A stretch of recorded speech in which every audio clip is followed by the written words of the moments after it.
Dobar dan, Milane, kako ste? Dobar dan. Pošto ste pravili dete i bilo mi lepo kad ste pravili dete, zanima me da li ste za ovih 9 mjeseci naučili kako se povija beba. Evo, možete ovo staviti na krevet, tako vam je lakše. A možete i tu, u stvari. Evo, beba će biti ovaj Meda. Ne lupa. Ajde da te vidim, pa znao si da praviš dete, ajde. Evo. Gdje ga povijam ovdje? Malo mi je to Ne, treba. ne. Evo ovdje ćama, to mi je previše nisko. Može. Šta, da ga okrećeš jednog?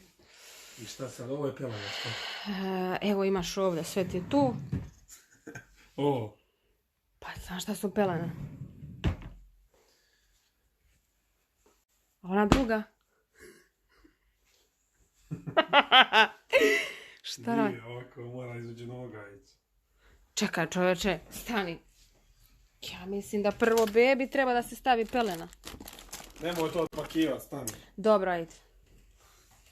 Budi tu mirna. Nemoj mi dirati te pelene što su ispeglane, uzmi jednu. Budi mirna, belo.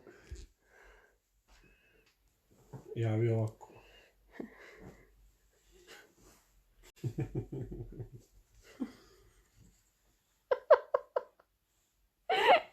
Aj, zamislit ćemo da je pelena već stavljena.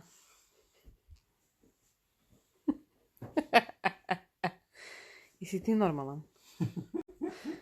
I kako će to da stoji? O, mota se. Pa kako spa, ajde uzmi, a dobro, ajde uzmi sad bebu da sad će spadne pelena. I tako dete da držiš. Ne znam, naučit ću pustiti. Nije, imaš ovo čoveče. Ne, Evo mi oduzet mala sad. pomoć. Mala pomoć. Znači ovo pomoć. Ajde, sad evo ja ti pomažem. Sad razmišljaj malo. Bole me leđa, boga mi će morat povijat, neđe na visini.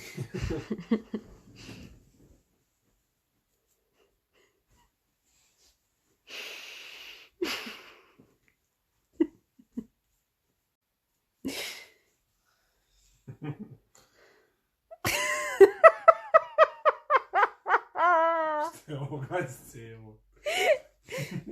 Joj, majko mi. I to je to, jel?